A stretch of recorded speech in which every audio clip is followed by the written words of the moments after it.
CBN Primeiras Notícias. Apresentação: Frederico Goulart. Tá na hora, bom dia, bem-vindo ao CBN Primeiras Notícias. Hoje é quinta-feira, dia 9 de setembro de 2021. Estamos chegando para te contar o que vai acontecer, para te deixar bem informado. Você que se prepara para encarar esse dia que está começando, para encarar o trabalho nessa quinta-feira. Você que está voltando do plantão da madrugada, antes de descansar, a gente toca a notícia para você e toca o nosso despertador também, para te manter acordado por alguns minutos. Vem saber o que vai repercutir na política, na economia, no noticiário nacional e internacional nesse dia de hoje. Nosso primeiro assunto é a paralisação e os bloqueios de caminhoneiros feitos em rodovias de pelo menos 10 estados brasileiros e o pavor, né? A gente está sentindo de que a gente pode estar prestes a assistir aquele mesmo filme de 2018, quando a gente mergulhou numa crise de desabastecimento por causa de uma greve semelhante, só que agora o estrago seria numa escala muito maior, porque o Brasil está mergulhado na fome, no desemprego, na inflação, crise hídrica se aproximando e, claro, principalmente a pandemia.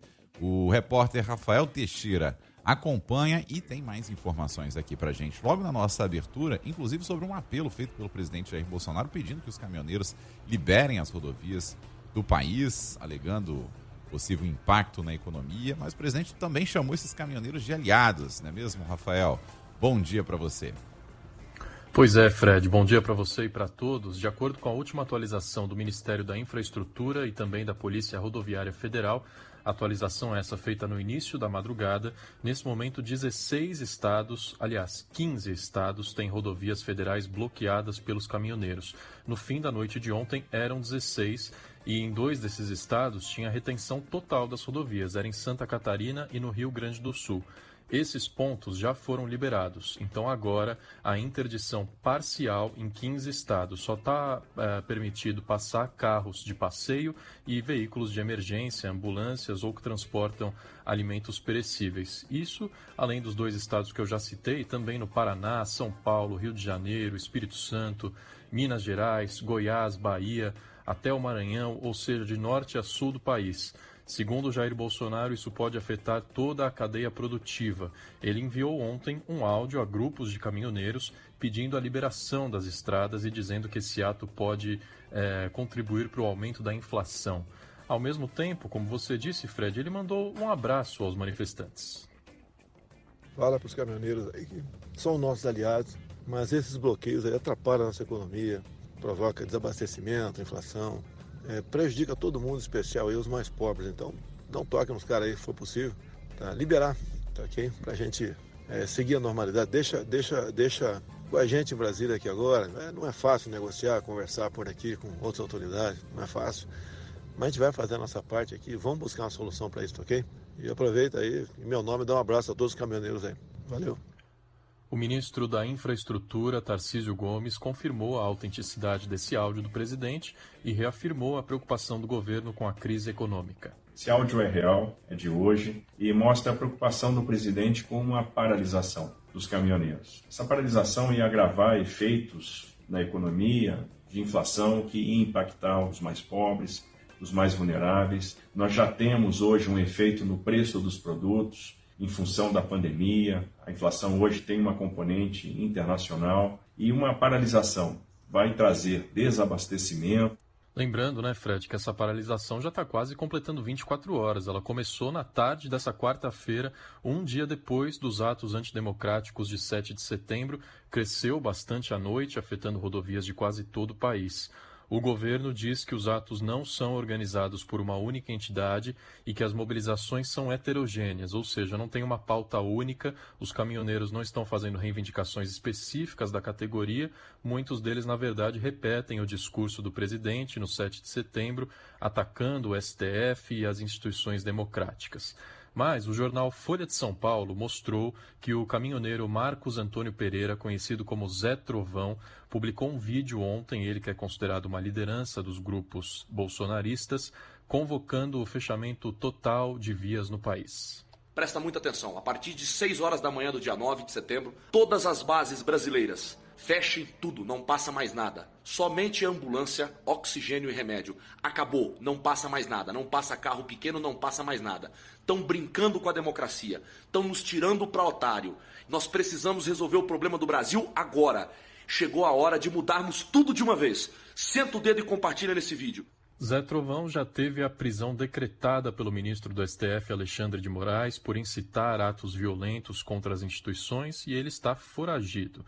Além disso, o jornal O Estado de São Paulo publicou que o presidente da União Brasileira de Caminhoneiros, Francisco Burgar, conhecido como Chicão Caminhoneiro, pretende entregar hoje um documento ao presidente do Senado pedindo a destituição de ministros do STF como condição para a liberação das estradas. Repito então, Fred, pelo menos 15 estados com rodovias federais parcialmente bloqueadas, só passa carro de passeio, veículos de emergência e cargas perecíveis. Então, já nessa manhã a gente deve ter reflexos dessa paralisação de caminhoneiros. É isso, Rafael. Obrigado pelas informações, os detalhes. Todos eles o Rafael trouxe para a gente e a explicação também de que está tudo conectado, né?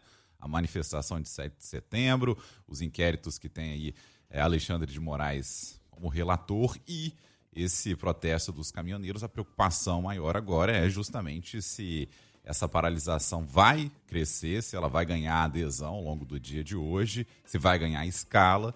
E aí você imagina o impacto dessa paralisação acontecendo agora de caminhoneiros nessa altura do campeonato aqui no Brasil, num cenário de pandemia, né? Pandemia que não está controlada, embora os números recentes apontem para uma tendência de melhora, mas está longe de estar controlada. O estrago seria terrível. Por falar nos números da pandemia, vamos trazer o Ricardo Porto aqui com as informações completas para a gente. O balanço divulgado pelo Consórcio de Veículos de Imprensa de casos, de mortes e também a vacinação aqui no país. Ricardo, bem-vindo, bom dia para você. Muito obrigado, Fred. Bom dia para você, bom dia para o ouvinte do CBN Primeiras Notícias. Fred, vamos aos números. O Brasil registrou 250 mortes por Covid-19 em 24 horas, de terça para quarta. O total de vidas perdidas na pandemia chega a 584.458. Também em 24 horas foram registrados 14.320 novos diagnósticos, elevando o total ou o número de brasileiros já infectados para 20.925.899. A média móvel de mortes, e aí reforçando o que você disse, chegou ao menor nível desde 13 de novembro, aponta 461 óbitos diários, uma queda de 34% em 2 semanas. A média móvel de casos também está caindo, atingiu o patamar de 17.461 infecções diárias, queda de 33%. Mas a gente tem que reforçar aqui, né, Fred?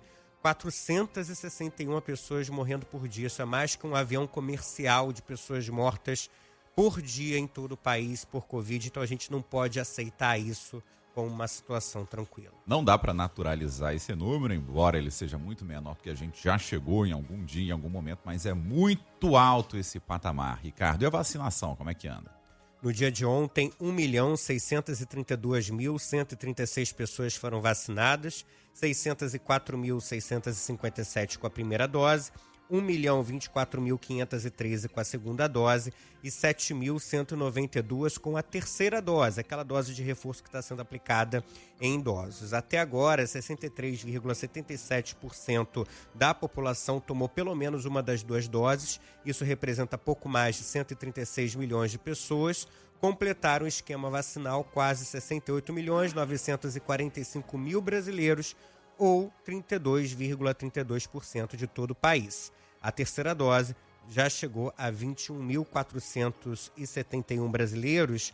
A gente só tem um problema que algumas cidades paulistas suspenderam a aplicação da terceira dose porque a gente está tendo um questionamento sobre se a aplicação da terceira dose tem que ser feita com Coronavac ou não. O governo do estado colocou isso como regra, né? Aproveitou para poder adiantar esse esquema de dose de reforço usar a Coronavac, mas tem muito especialista que acredita que tem que ser feita uma intercambiabilidade, que a terceira dose seja dada, seja dada com uma vacina diferente da que foi aplicada no primeiro esquema vacinal. Perfeito. Obrigado, Ricardo. esse é o panorama da pandemia que o Ricardo Porto trouxe e traz diariamente aqui, logo no início do CBN Primeiras Notícias. Sim, estamos no início, hoje, quinta-feira, 9 de setembro de 2021. Vem com a gente, já estamos no ar. CBN Primeiras Notícias. Apresentação: Frederico Goulart. Agora vamos pisar no acelerador aqui no pique para trazer a agenda do dia, uma quinta-feira que reserva muitos assuntos importantes. Eu começo dizendo que o presidente Jair Bolsonaro participa hoje, logo pela manhã, da cúpula dos BRICS, que é o bloco formado por Brasil, Rússia, Índia, China e África do Sul. Esse vai ser o primeiro encontro entre o presidente brasileiro, Jair Bolsonaro, e o chinês Xi Jinping, desde que Bolsonaro acusou o país asiático de ter criado o coronavírus como parte de uma guerra biológica. A reunião virtual também acontece em meio a essa que é a maior crise institucional do governo Jair Bolsonaro que a gente está acompanhando. Nos atos de 7 de setembro, aliás, o presidente e seus apoiadores atacaram diversas vezes o comunismo, que é o regime chinês. As repercussões do 7 de setembro prosseguem. Alguns partidos de centro-direita passaram, por exemplo, a discutir se apoia ou não a abertura de um processo de impeachment contra o presidente Jair Bolsonaro. A cúpula do PSDB anunciou que vai para a oposição, mas adiou a decisão sobre eventual adesão ao impeachment de Bolsonaro. O presidente nacional do PSD, Gilberto Kassab, admitiu que o partido estuda sim apoiar um processo de impeachment do presidente e a gente aguarda novidades hoje. Ainda nas repercussões que prosseguem nessa quinta-feira, as empresas brasileiras de capital aberto na Bolsa perderam 195 bilhões de reais em valor de mercado depois do discurso do presidente Jair Bolsonaro no dia 7 de setembro. A gente está atento às repercussões econômicas também, porque as empresas que mais perderam foram Petrobras, Ambev, Itaú, Bradesco e Vale. Ontem, o Ibovespa despencou 3,78% e registrou a maior queda diária desde o dia 8 de março, dia em que o STF tornou o ex-presidente Lula elegível para as eleições do ano que vem. O dólar subiu 2,93% e fechou cotado a R$ 5,32, a maior valorização percentual diária desde o dia 24 de junho do ano passado. Ou seja, foi uma tempestade perfeita, a combinação aí de todos os resultados ruins possíveis. Para os analistas de mercado, as declarações de Bolsonaro elevam o grau de incerteza na economia brasileira. A avaliação é a de que o presidente deixou de lado a agenda econômica e perdeu o poder político para encaminhar medidas importantes no Congresso Nacional. Outra coisa para a gente acompanhar de perto hoje é o seguinte: depois das ameaças do presidente Bolsonaro nas manifestações, centrais sindicais decidiram aderir ao protesto pró-impeachment marcado por grupos de centro-direita, como, por exemplo, o Vem Pra Rua e o MBL, Movimento Brasil Livre, e também o Livres. Alguns desses movimentos, num aceno, eles recuaram da ideia de convocar manifestantes apelando para o mote nem Bolsonaro, nem Lula. E aí atraíram as centrais sindicais de esquerda. Em São Paulo, o ato vai ser realizado domingo na Avenida Paulista. Força Sindical, a União Geral dos Trabalhadores, a Central dos Sindicatos Brasileiros e também a nova Central Sindical dos Trabalhadores divulgaram nota conjunta classificando como deplorável a participação do presidente nas manifestações de 7 de setembro. De olho também no Supremo hoje, porque o STF retoma o julgamento sobre o marco temporal na demarcação de terras indígenas. O relator do caso, o ministro Edson Fachin, iniciou a leitura do voto ontem, mas não entrou no mérito da questão discutida. O tema está em julgamento desde agosto e milhares de indígenas estão acampados em Brasília para acompanhar as sessões. E hoje também é dia de homenagem e despedida.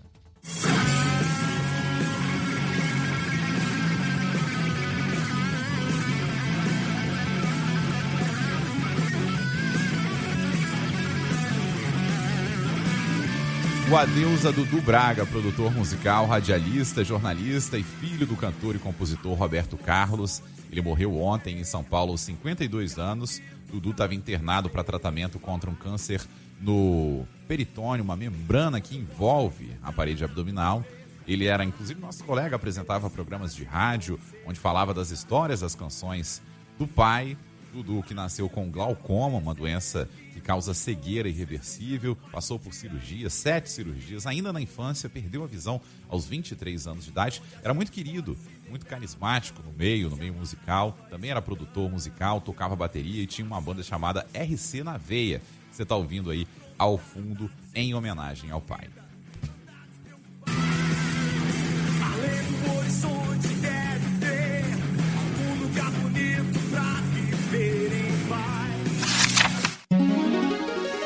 Previsão da Clima Tempo. E olha, gente, a chegada de uma frente fria e de um ciclone extratropical em meio a um ar abafado estão criando uma instabilidade, deixando a quinta-feira com cara de tempestade, de chuva por todo o país, possibilidades de raios, de vento forte, em parte de São Paulo, principalmente Paraná e Mato Grosso do Sul. Vamos então para a nossa previsão do tempo, passear pelo Brasil, começando o giro pelo sul, frente fria avançando em direção a Santa Catarina e ao Paraná. O tempo só fica encoberto no norte catarinense, lá que deve chover mais. Nas demais áreas do estado, o tempo volta a ficar firme e as temperaturas começam a cair. O céu fica muito encoberto e quase não há abertura de sol também no estado do Paraná. No sudeste, temporais se formam ao longo da maior parte do estado de São Paulo, na metade sul de Minas Gerais, no Triângulo Mineiro e também no Rio de Janeiro, e há condições para raios, ventania e granizo. Nas outras áreas da região sudeste, o tempo fica firme e ensolarado nessa quinta. No centro-oeste, chove em praticamente todas as áreas da região, com exceção do centro e norte do estado de Goiás e também no Distrito Federal. A chuva ocorre a qualquer hora dessa quinta de forma expressiva no sul de Mato Grosso do Sul e há risco de trovoadas entre o norte de Mato Grosso do Sul e também o leste e norte de Mato Grosso e também sobre o sul do estado de Goiás. Nordeste, o sol predomina na região, mas alterna com um período de chuva rápida no litoral da Bahia e também na faixa leste do Rio Grande do Norte e também no norte do Maranhão, Piauí e Ceará. No oeste e áreas centrais do Maranhão, a chuva vem acompanhada por trovoadas. E olha só, depois de 39 dias seguidos de tempo seco e ausência de chuva na capital do Piauí, pancadas de chuva atingem o norte do estado, mas se concentram principalmente no começo do dia, na primeira metade do dia, incluindo aí a capital, Teresina. O tempo é seco e com umidade do ar abaixo de 30%, fazendo muito calor. E no norte, para a gente fechar aqui o giro do tempo, o tempo volta a ficar firme em grande parte do Tocantins. A chuva só ocorre em áreas de extremo norte do estado e também pode vir acompanhada por raios. Nas demais áreas da região norte, a chuva continua acompanhada por raios e fortes rajadas de vento nesse dia de hoje.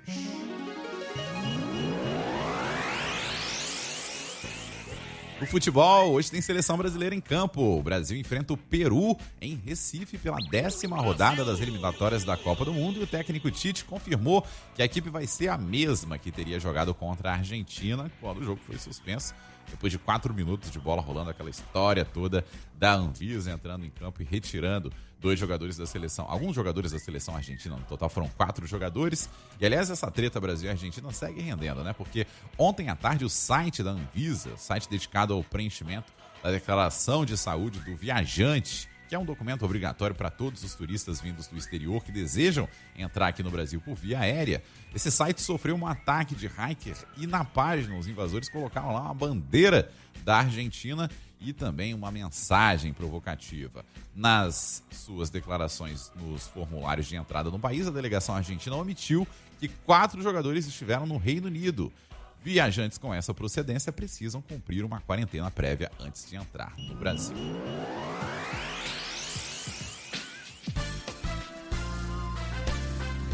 Vamos saber o que os jornais estão trazendo hoje na primeira página, na manchete. Ricardo Porto, ele está de volta, está convocado para resumir esses assuntos e vamos começar exatamente pelo Jornal Estado de São Paulo hoje. Ricardo, vamos começar falando de novo aqui no Primeiras Notícias das reações à postura do presidente Jair Bolsonaro nos protestos de 7 de setembro. E o Estadão destaca que o presidente da Câmara, Arthur Lira, fiel aliado do presidente Bolsonaro, não indicou que vai levar adiante alguns dos mais de 120 processos ou pedidos de processo de impeachment, de abertura de impeachment, que estão lá na gaveta dele, no gabinete dele, lá na Câmara dos Deputados. Ricardo. Pois é, Lira passou a terça-feira calado, né? Ontem resolveu falar, até se mostrou pouco à vontade ali com o teleprompter, né, Fred? Aquele equipamento em que se lê o texto, né? Se lê o discurso. Precisava treinar mais, precisava passar por um media training, né? Pra falar melhor ali no teleprompter. Não ficou muito à vontade, não. Mas o que interessa é o discurso. Ele não fez referência às ameaças do presidente nas manifestações e nem falou em impeachment, apesar do aumento das cobranças. Nesse Nesse discurso, o líder do Centrão, o presidente da Câmara, condenou o radicalismo e disse que é preciso dar um basta ao que chamou de bravatas nas redes sociais. Não vejo como possamos ter ainda mais espaço para radicalismo e excessos. Não posso admitir questionamentos sobre decisões tomadas e superadas, como a do voto impresso. Uma vez definida, vira-se a página, assim como também vou seguir defendendo o direito dos parlamentares à livre expressão. É hora de dar um basta a essa escalada em um infinito looping negativo. Bravatas em redes sociais. O único compromisso inadiável e inquestionável que temos em nosso calendário está marcado para 3 de outubro de 2022. Vocês viram aí que ele mandou alguns recados a Bolsonaro, né? Como quando diz que não pode admitir questionamentos sobre decisões tomadas, como o voto impresso, coisa que o presidente fez no dia seguinte à rejeição dessa pauta na Câmara. No Senado, o presidente Rodrigo Pacheco elencou os problemas reais do Brasil. Nunca a expressão Brasil real foi tão falada como ontem. E aí tem inflação, crise energética, pandemia. Ele afirmou que não são arroubos que vão solucionar a crise real do país. Então é uma crise real que nós vivemos e que nós temos que dar solução a ela. Essa solução não está no autoritarismo, não está nos arroubos antidemocráticos, não está em questionar a democracia. Essa solução está na maturidade política dos poderes constituídos, de se entenderem, de buscarem as convergências para aquilo que verdadeiramente interessa aos brasileiros. Pois é, e atenção para hoje, viu, ouvinte, lá no Senado, porque pode ter uma nova resposta política a Bolsonaro. O Pacheco pode devolver aquela medida provisória editada na véspera dos atos, que altera o marco civil da internet e dificulta o combate à fake news. Devolver MP é um ato raríssimo na República. Bom, vamos tratar agora... Você tem mais algum destaque? Eu queria falar também sobre o Aras ontem, porque ele também apareceu durante a abertura da sessão plenária no STF, a mesma em que o presidente da Corte, Luiz Fux, fez aquele duro discurso. Augusto Aras não citou ameaças de Bolsonaro, chamou as manifestações de festa cívica e defendeu a separação dos poderes para a harmonia. Aliás, por falar em Augusto Aras, Ricardo, o nome dele está cada vez mais sendo falado no Senado. Quem não gosta nada disso é André Mendonça, que foi indicado para o STF. Esse assunto está no Jornal Globo de hoje, né? Pois é, as ameaças antidemocráticas feitas por Bolsonaro complicaram ainda mais a vida de André Mendonça, que foi indicado pelo presidente para a vaga aberta no Supremo. A tramitação da análise do nome do ex-advogado-geral da União e do ex-ministro da Justiça de Bolsonaro já estava travada, mas agora parlamentares já discutem a possibilidade de barrá-lo definitivamente. E esses mesmos senadores trabalham para que o governo substitua Mendonça pelo Procurador-Geral da República, Augusto Aras. O presidente da Comissão de Constituição e Justiça do Senado, Davi Alcolumbre, entusiasta de Aras, inclusive, avisou ao presidente do Senado, Rodrigo Pacheco, que não cogita pautar a indicação de Mendonça pelo menos para os próximos 15 dias. O colegiado é a primeira etapa da tramitação de indicações, até mesmo integrantes da linha de frente do Planalto admitem que não tem clima para se falar do nome do André Mendonça por enquanto. Bom, seguindo aqui pelo nosso passeio pelas capas dos jornais, a gente também está de olho nos sites, nos principais portais de notícia, Ricardo, porque também eles trazem assuntos novos e importantes. Por exemplo, o portal G1, que está destacando a reação prática no Supremo Tribunal Federal a tudo isso que a gente está assistindo nesses últimos dias. Que reação é essa? O STF marcou para o próximo dia 17 a retomada do julgamento de ações que questionam decretos e atos do governo Bolsonaro que alteram as regras para posse, compra, registro e tributação sobre armas e munições. Os temas já tinham sido levados ao plenário virtual do STF em ocasiões anteriores, mas tiveram análise adiada por pedidos de vista do ministro Alexandre de Moraes. Agora, Moraes devolveu os processos, o que permitiu que os julgamentos fossem novamente agendados. Lembrando que na terça o ministro Alexandre de Moraes foi atacado por Bolsonaro, que ameaçou descumprir decisões dele. O Jornal Globo também traz hoje um outro assunto, um outro destaque importante, uma novidade naquela crise que foi gerada, o nosso ouvinte vai lembrar, por uma nota da Fiesp em favor da democracia, nem chegou a ser divulgada nas vésperas da manifestação do 7 de setembro. O que você tem aí para nos contar, Ricardo? O subprocurador-geral do Ministério Público junto ao Tribunal de Contas da União, Lucas Furtado, apresentou ontem um pedido para que o órgão afaste temporariamente os presidentes da Caixa, Pedro Guimarães, e do Banco do Brasil, Fausto Ribeiro, de seus cargos. O pedido foi enviado à presidente do TCU, ministra Ana Reis, que agora vai ter que analisar esse pedido. O procurador entendeu que houve abuso de poder e claro posicionamento político dos presidentes dos bancos públicos na briga entre eles e a Federação Brasileira de Bancos. O problema começou quando a Caixa e o Banco do Brasil ameaçaram se desfiliar da FEBRABAN por entenderem que o teor do manifesto capitaneado pela Federação das Indústrias do Estado de São Paulo, a Fiesp, um manifesto em prol da democracia que nem citava Bolsonaro, seria crítico ao governo. E aí, a nota não chegou nem a ser divulgada depois de todo esse quiprocó. É isso aí, Ricardo Porto. Gostei, viu? Gostei do resumo hoje dos jornais brasileiros. Hoje o editor Estourei meu tempo, o editor desse Totalmente. programa teve trabalho, né? Porque era muito assunto para fazer caber em 25 minutos, mas a gente conseguiu, no final das contas, a gente conseguiu. O Ricardo Porto até falou um pouquinho mais rápido, né? Correu Desculpa aí, por isso. Mas tá tudo certo, tá tudo compreendido, Ricardo. Obrigado, viu? Pela sua companhia e pela parceria de sempre. Não dá para deixar o áudio mais lento em algum lugar? Qualquer coisa deixa um pouquinho mais lento. As pessoas deixam mais rápido, né? Se você deixar mais rápido, você não vai entender o Ricardo hoje, não. Mas é isso. Valeu, Ricardo. A gente continua aqui o nosso papo. Você que está com a gente no Primeiras Notícias, no nosso podcast, pelas redes sociais. Fred_Goulart no Twitter e no Instagram. Vamos lá, vamos conversar. E o Primeiras Notícias a cada dia, chegando aí em todas as plataformas de áudio para você e no aplicativo da CBN, um novo podcast resumindo tudo o que vai acontecer no seu dia. Você sai de casa bem informado, ouvindo a gente em 25 minutos diariamente. Hoje, um pouquinho mais. Valeu, gente. Obrigado. CBN Primeiras Notícias.